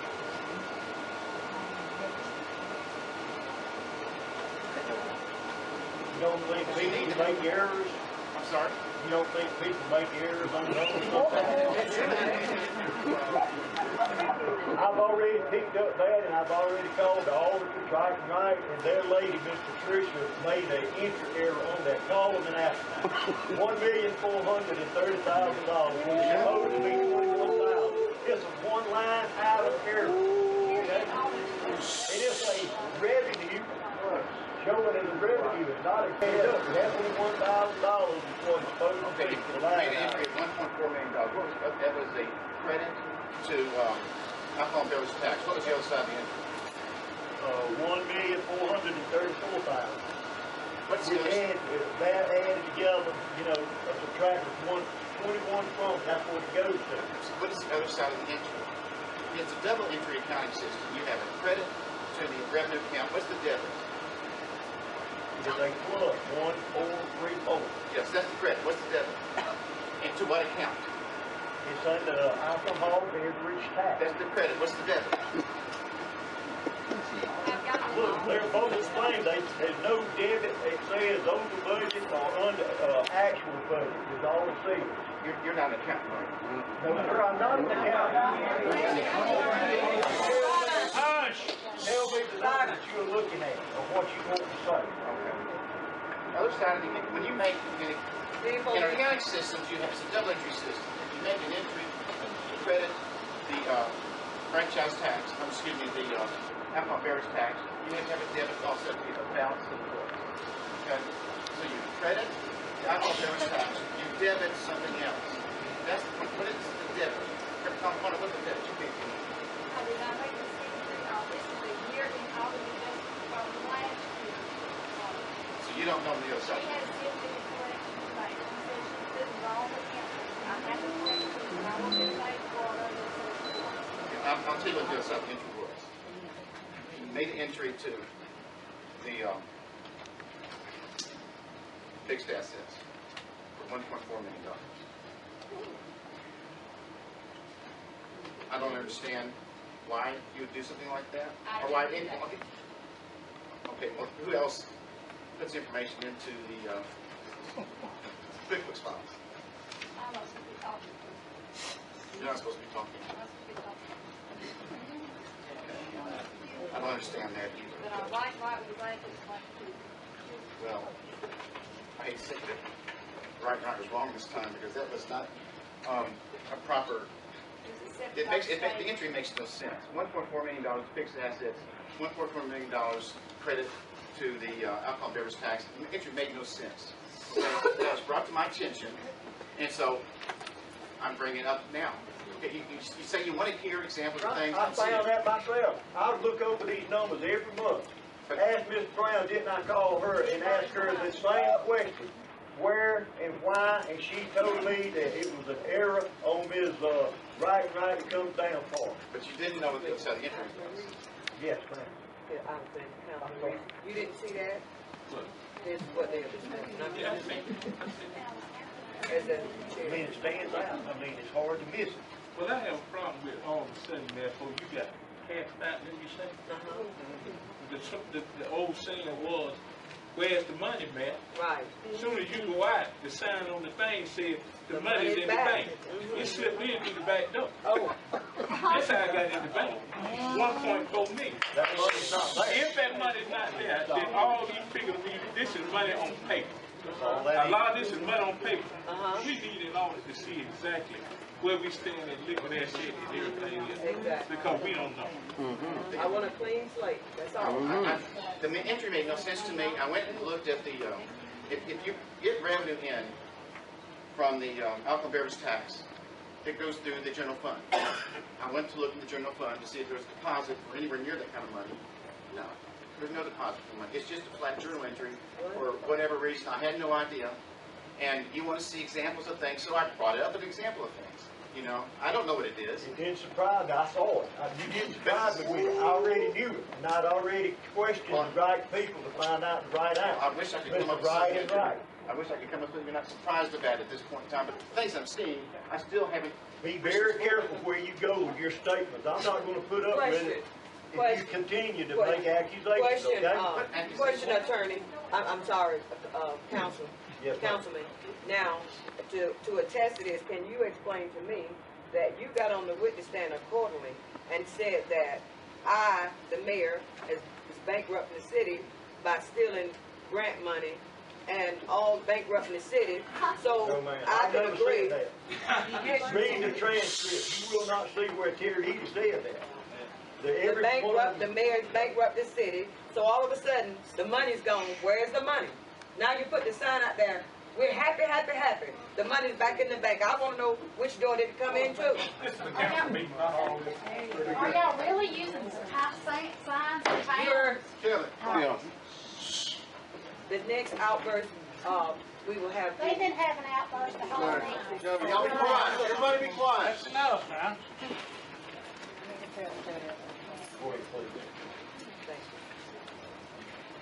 As I said, the money's back, so we're happy, happy, happy. Show us how it got back. Auditor. I can't show you how I got back. I can't get back in there and look. So I don't know. You know, I'm been removed from looking at this stuff. I just get things sent to me from time to time to say, look at this. This looks funny to me. That's the best I can do at this point. I still have my list of things that I want to go investigate. The transfers of monies, the investigation in certain accounts. I really don't want to go into a whole lot of detail of the things I want to do because I don't want to give away the things I'm looking at. Because they could be changed and altered and purged. I don't need that to happen to make my audit even tougher. Does that not make sense? Yes, sir. I can't explain everything I'm going to do as I go through it. When I finish it, I'll give you a full report of everything that I see and the funny transactions that happen. That's what I'll give you. Okay. And I'm doing this in the best interest of the city. Okay? I wish you would just accept that. If you don't accept that, then when it comes up to vote no. Okay? Vote no. I want you to have all the information you need to be able to vote yes or no. I'd rather you vote yes. If you want to vote no, vote no. Keep moving forward. Okay? Is that clear enough? That's... Bill, let me ask you a question. On those QuickBooks in the year 2009, in August of 2009, there was $2 million moved from Georgia Farm 1 that went to Magnolia Bank to purchase the CD. Quiet, please. During that same time period, that year, there was a $2 million adjustment on the QuickBooks. Why was there a $2 million adjustment on the QuickBooks? I don't know why. Mr. Warren, do you know why there was a $2 million adjustment? It had to go through the bank. Ask Melissa Morris Bank. She can explain it to you. When we moved that CD from Magnolia to Morris Bank, when we got to Morris Bank, she had to run it through the general fund account, some kind of banking transaction. Okay? But that money is actually that $2 million CD that we have now at Morris Bank. It's the same $2 million transfer from place to place. Okay, but I have a problem with the money was moved from Georgia Transfer 1. We see that in the QuickBooks. We see where the money's moved, and it decreased the amount of money that was in the Georgia Transfer 1 down to $500-something thousand. No. Then, yeah, it was $2,500,000-something thousand until the $2 million was moved. Once the $2 million was moved, that left $563,000 in the Georgia Fund 1. Why, later on down, we got an adjustment in the QuickBooks for the year for $2 million? That was another one of those year-end audit adjustments that Right made. $2 million? That's where it went through the bank, and they had to take it out of general fund. Now that's something that I feel we need to really look into. But it's all their document. I found it the other day, but I was bank statement. It's all documented. And you can call Melissa Morris Bank, she'll verify it. One of the problems with the George 1 fund was it hadn't been reconciled in at least 10 years. Okay? It needs to be looked at. And I was looking at the transaction, and those are the transactions I want to follow to see where the money came from and where it went to. You look at all the where all it went, all the types of the checks to make sure everything's being done the way it's supposed to be done. Okay? It just hasn't been looked at. And it's a lot. It started out at $6 million, now it's down to $5,000. I'm not saying I don't have the same opinion that Terry has about the $2 million. But there's other transactions there I have a problem with. Okay? When we move those amounts of money, whether you say at 25, 50, or whatever, 75, this council makes a motion at this table take the money out of the One Georgia Fund, just like Mr. Reese tried to do that night with your $10,000 that gets passed. We did the same thing every time. The minutes would reflect when we voted to take that money and move it. So if you get the minutes and look back into One Georgia Fund, you would see that they would match up, and then the transaction from One Georgia Fund is an automatic transfer.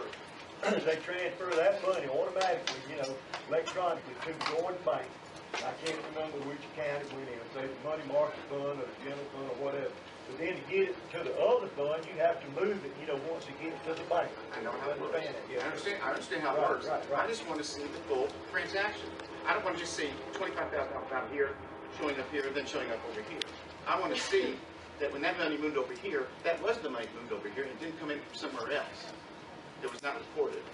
Okay, I want to see the check to back up the money showed up here, so with the money that came in here, it was not just a check from somewhere else that you didn't record. It should have been recorded as revenue.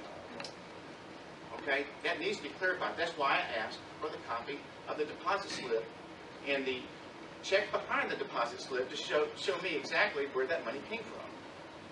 Okay, and I haven't been shown that yet. I've asked for it numerous times. There's also, I hate to reveal everything, but there was a $230,000 transaction that moved money from the general fund into SPLOST 2007 fund. And it said to refund it. There was no money that ever came out of 2007 fund, SPLOST 2007 went to the general fund that needed to be refunded. But that was the note that was on there. So why is there a note that says refunded, but it was never taken out in the first place? Okay? Don't you think that needs to be looked at? Is there something maybe going on that needs to be investigated? I'm sure that money and the answer is there if you ask the right people. I might not off the top of my head remember. In the past, we have had 4 or 5 different projects in this city that you have to use SPLOST money for. And sometimes to pay that money, you pay for it from the general fund, and then you take and pay it back with the other money. Sir, it can be. Let me real quick. Okay. I don't just want to ask people. I want to see the documents. I'm not going to just take the word of somebody. See, I want to see the actual physical evidence of what's going on. That document should be there. I haven't received it yet. That's my whole problem. There's a lot of transactions I want to investigate to see that everything is above board. Everything's fine. That's it in a nutshell. I've told you that every time we bump into each other. Yes, sir. And I don't want to go broadcasting it all over the place, like I've done tonight. But you're pushing me in this position to do this kind of thing, which is kind of silly to me. But that's what we're at. That's where we are. Okay. So, Council, go ahead, Council. If we could get you to finish this audit, do you have a problem with Mr. Eve sitting right off? Sitting in there, and you want to accompany. I didn't think so. So you have no problem with him or any other council member I sitting while you complete this audit. Am I correct? That's correct. Anybody come in that wants to. Mr. Smallwood came in one time. Barb's come in several times. I don't think you came in once? Okay. You never came in. He never comes. I didn't I was never invited. Well, I don't invite people, they just show up. Okay. It's not an invitation only, it's just, I'm in there working, and some people came in. Councilman Edie, I'm sorry. Mr. Baskin, does he have an invitation tonight? You have an open invitation to come in. Give me a yes vote, give me a no vote, I don't. Certainly, I'll be glad to work with Mr. Baskin if we get everything ironed out legally. Well, that's fine. That's the whole point of this thing. That's why we're here to vote on my engagement letter, to get everything legal the way you want it. Right. And I want it legal too. And one other thing before we go any further, I want to say this one more time too. Your audit is not approved in our budget. You understand that? Do you know what that means? That your money has to be found and a budget amendment made to find where that money is going to come from to pay you. We have never done that. We don't have the money, to pay you. So now we got to back up and try to find a way to find that money to pay you and do a budget amendment. It has to be voted on in order for you to get paid. You understand? I mean, well, that's your opinion. I don't know. That is not an opinion. That is by the state law. I can tell you what, Finance Chair. We can do that. But what I'm saying is true, Mr. Reed. Right, what you're saying is true. and we can look at some line items and find the money. Because, let me say this to y'all. I think we dealt in mediocre stuff ever since the mayor been in here. It's time for us to act like grown folk and be the dignified Christian that some of us confess to be. Nobody's pointing fingers saying nobody's a thief, a robber, or a liar. What we're saying is, in business, we're going to be men. And this is the way we're going to operate the business. Let's get this audit complete. Let's get the standing on the city finance where we can do this budget and we can move forward. Because it's too many hindrances going. It doesn't take this long to do budget. Let's give us the best of what he's requested. Let's go ahead and complete this audit so we'll all know what the finances of the city are. We have other things that we need to deal with. And these are precious issues, and we're just not going to go forward until we can get this stuff resolved. We're battling each other, and we're fighting, and this is not good for this council. Now, I would never point fingers at anyone on this council to say, I accuse you of this or that. Now, I will use the word I see as misappropriation. If there were mistakes, then we need to correct them. But there are some things that the auditor needs to look at, and we need to give him that access. And if the thing is, Mr. Edie, that you wasn't invited in, I would be more than happy for you to come. I wish you had come to sit in, because you're very instrumental on this council because of the knowledge and the expertise and the years you put in service. And you and I have never found each other. Look, small book, same situation. And we got to get back to that. Man, you're new. Yes. But she don't know a lot of stuff, y'all.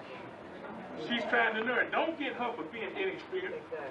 I was director of a computer program firm up there in Macon, and I had to train people, and they thought they were smart. They sent me somebody that dropped out of school in the 9th grade. But you know what?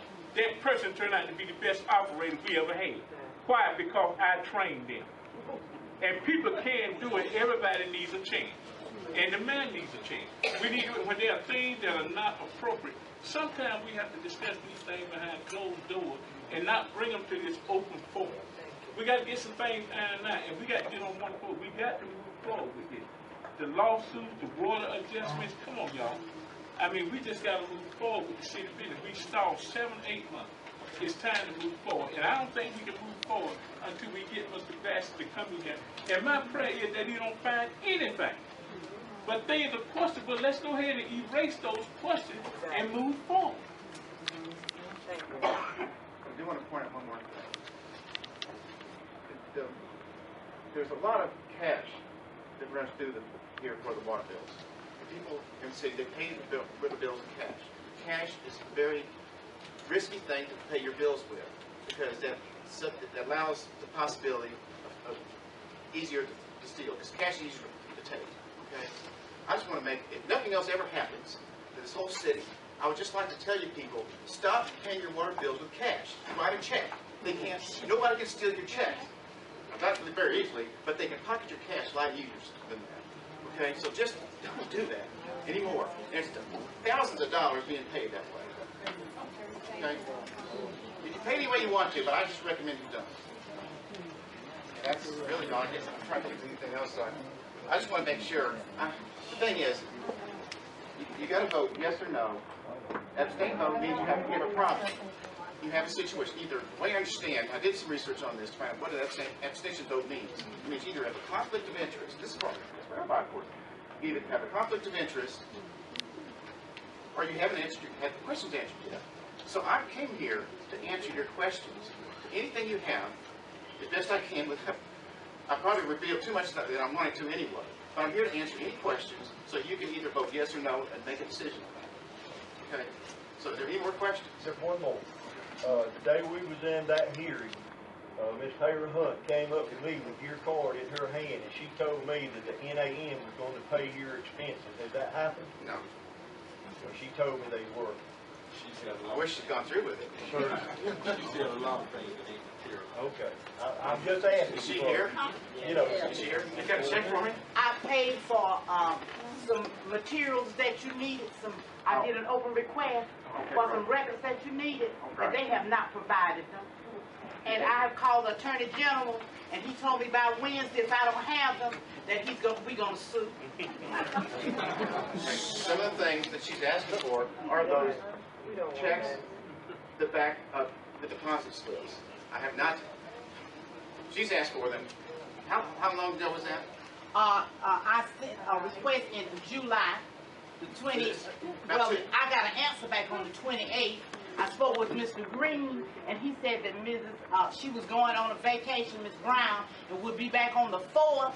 The assistant clerk could work on it, but she's got all the duties to do, and if the mayor permitted her, she could work on it and produce some of it. Well, the 4th came, I came up 3 days later, and Ms. Brown refused to give me any information. I paid for it, paid for a big portion of it, $230-something, and then I have only gotten 3 of the 17 items. Where were you told to pick up those things?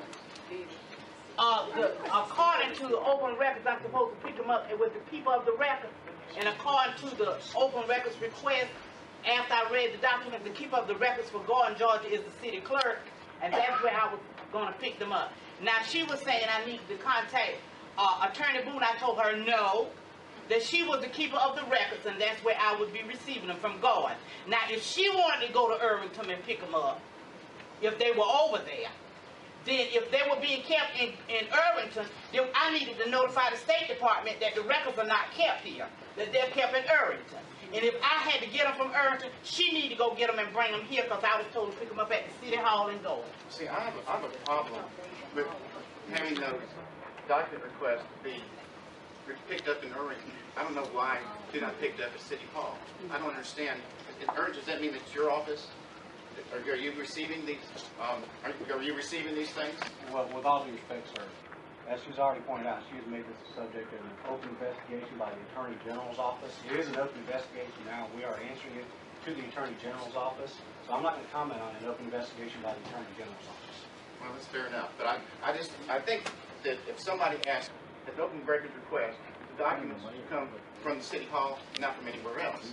Because I want to see the documents straight from the source without anybody else having their hands on them. Okay? That's all I have to say. Unless you have any more questions for me, because I'm here to answer any question that you have, so you can vote yes or no on my audit.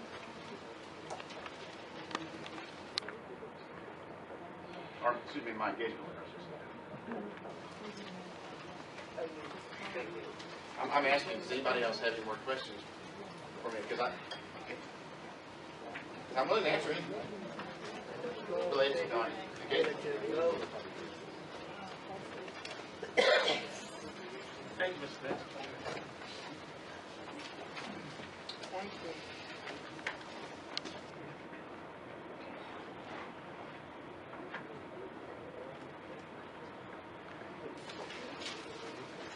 Dick?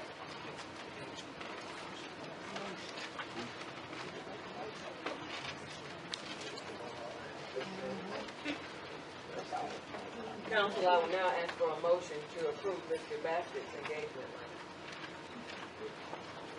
I make the motion to approve Mr. Bassett's engagement letter. I second the motion. Motion has been made and seconded. Are there any questions? Where is he going to start from now? What is he going to do now? Go ahead. What is he going to do now, Mr. Baskett? Am I asking that question? What's your next move? Where are you going from here? If you are approved for the audit. I would come down here and pick up where I left off, start doing investigation, start pursuing these items that I requested, looking at them, tracing these transactions through. Then the other things I have, I don't give you my audit plan totally, but there's other things I want to look at. So I'm going into funds and different things to find out, look at the money and who the money's being paid to. Okay, that's an audit. All of your existing invoices you feel illegal and everything now. All of your existing invoices you feel they are legal now. Well, I think so. That's my question. I mean, we're operating illegally up to this point, so I didn't know how we would back up on all of that. That's my question. And I apologize for not knowing more about procedures of the City of Gordon. Okay, I just was brought in to do an audit. I started my audit, and next thing you know, everything just blew up on me. And I was just trying to do my job. You know, I didn't want to offend anybody. I didn't want to exclude anybody. But there's certain things I can't tell everybody when you're doing an audit. A forensic audit is not the same as an annual audit. When Bright Bright come in here, they do a financial audit. And that's to state that the financial statements fairly represent the financial condition of the city. Okay? But they don't do the kind of things, they don't look at the kind of things that I look at, in the detail that I look at it. I look for the weak areas and then focus on those to see if there's anything going on. I'm not going to do what Bright Bright does. It's nowhere near the same thing. And what they do is what they're supposed to do.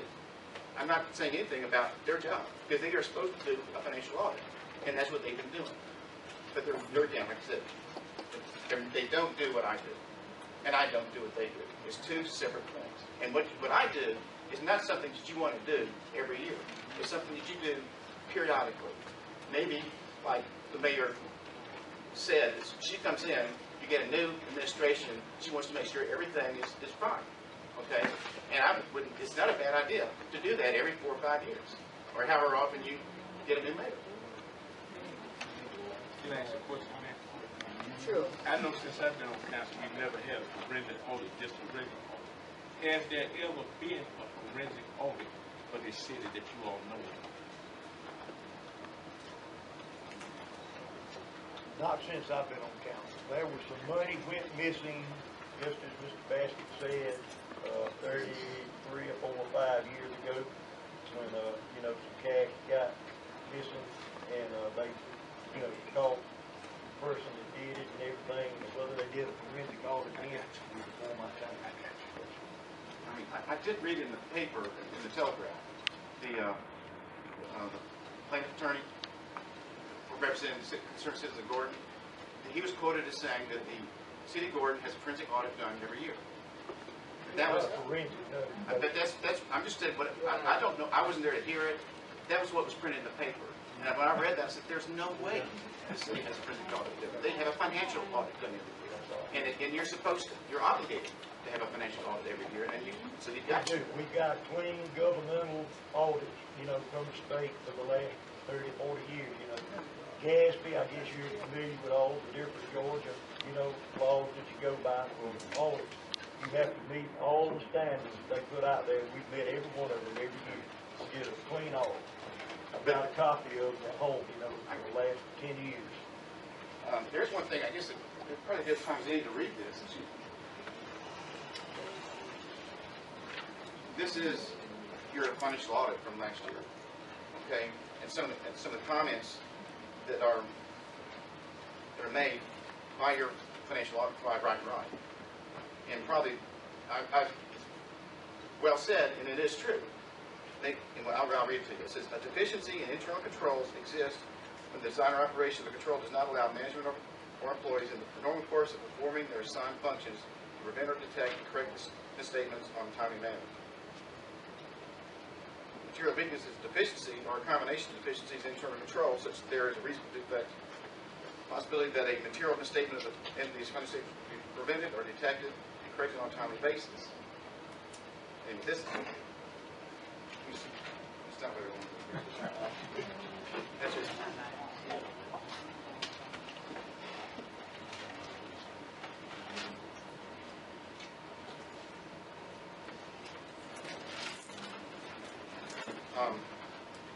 Our consideration for the internal control is for the limited purposes described in the first paragraph of this section. It is not designed to identify all deficiencies in the internal control that might be material weakness or significant deficiencies.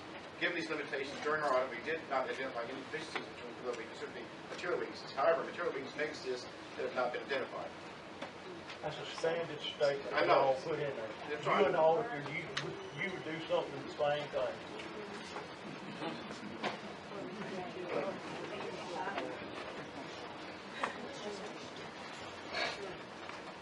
But they did say down here, accordingly, we do not express an opinion on the effectiveness of the city of Gordon's internal control. Basically, they are not really happy with internal control, and you can't have good internal controls in a situation where you have one person doing all the functions. That in itself will have 4 internal controls. Now, you have a small office, so there's really it's difficult what you can do about it. But it probably wouldn't be a bad idea to get somebody in there to help out. So you can divide the function a little bit. What's that? Well, but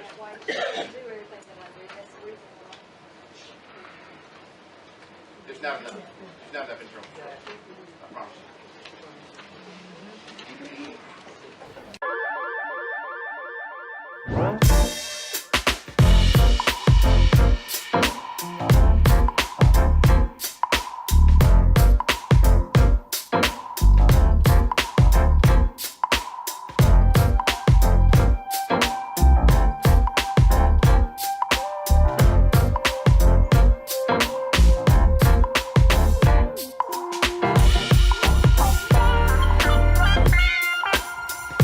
And you will see that the candidate for mayor, Mr. Turner, he apparently has been asleep somewhere like Rip Van Winkle.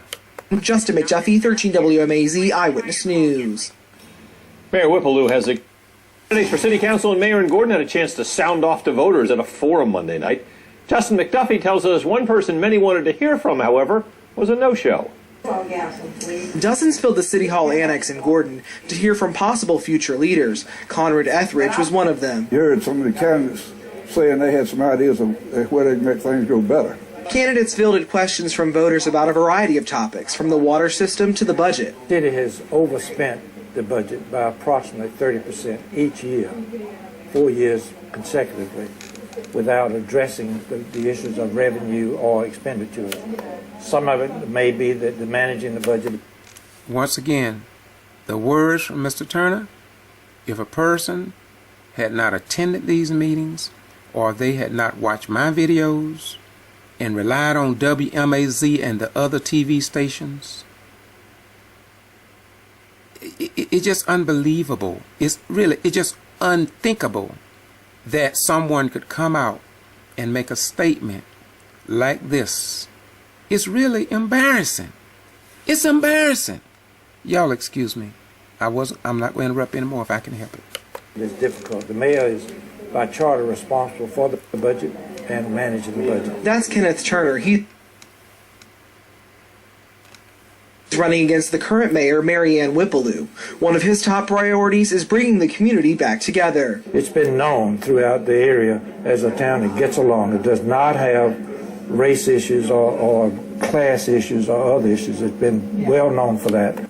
When you watch the video of the October 16th meeting near the end, you're going to see the fighting and the bickering. That's just a small part. I cannot understand why WMAZ would do this. I am embarrassed, to say the least, that a news media in 2017 would do something like this to apparently throw an election. I will say that, to apparently influence voters by misinformation to the people of Gordon. It just don't balance out under our form of government. He says that's changed since the last election in 2013. He attributes that to Whippleloo's tenure as mayor. She chose not to attend Monday night's forum. The city is not in a good shape financially, not in a good shape from a morale standpoint and from other issues, and I just wonder if she's just afraid to address those issues. But Etheridge was hoping to hear from Mayor Whippleloo, but he says her being a no-show speaks volumes. She's got no interest in the people in general, and apparently just takes everything for granted. And she thinks she has her constituents who elect her, and she's not worried about anybody else. I went to Whippleloo's house after the forum to give her a chance to respond. It appeared that no one was home, so I gave her a call. I'm sorry. Well, I'm going to end it here. They didn't mention nothing about how many times they have taken the mayor to court before Superior Court judges. They didn't include how many times she walked away clean. They didn't talk about the incidents wherein she was sued it's just so much stuff that has generated. And I'm really surprised at WMAZ. I'm really surprised. In fact, I don't think I'm going to put up the video of the meeting. I think I'm going to end this video, and I'm just going to put this video up now on my channel so WMAZ can see that we are all not ignorant, and we don't have to believe what they publish, because we have cameras, we have tape recorders, and we can report the truth over the falsehood. Y'all excuse me, I'm going to end this tape right here, and I'm going to add the October 16th council meeting at a later date. But right now, I'm going to post this. I'm asking you all to forgive me. I'm asking you all to check the links out that I'm going to post in the description of this video. Y'all have a nice night. I was called from Gordon tonight. Someone asked me to review this before I put up my video, and I thank God I did. And it is a need, in my opinion, for the Secretary of State, Brian P. Kemp, and for Georgia Attorney General Sam Olens to look into what WMAZ has done and the disservice, the misinformation, the one-sidedness, the unfairness that could very well throw an election here in the state of Georgia. And somebody got to inform the righteous people here in the state of Georgia, because no lie or untruth should stand under our form of government in these days and times. Have a nice night and enjoy the video, and then check out the descriptions of the links I'm going to put so you can get the full story about if they have a race problem, the budget, the forensic audit, or Bill Bassett, who talked about money missing, who talked about the help that's needed in the carrying on of city affairs as city clerk. And it's just a lot that WMAZ did not mention. Not only they didn't mention it, they never reported.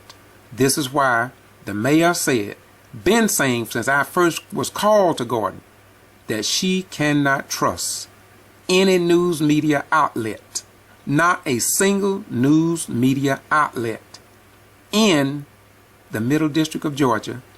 Then, if you want to know the full story, go to 18 to 35 other cities without exception, and you will find the news media following a pattern and practice that is a disgrace for our active duty, disabled, retired military veteran, and common everyday citizens in our beloved United States of America. As a veteran, I am troubled tonight, but I have hope, because I believe in the righteous Americans who only want right for everybody that reside in our beloved nation. Bye-bye. We go. This is the Get To Free Press, and we report what others ignore. This is your First Amendment right to know without whiteouts from a controlled news media whiteout network. And we are located in Valdosta, Georgia, and we are here to inform, educate, and persuade if necessary.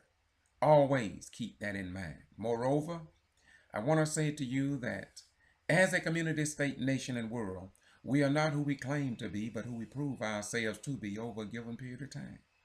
And if we are a liar, time will tell. And if we are a racist or a hater, time will tell. And our righteous and holy God already know. So you are only fooling yourselves.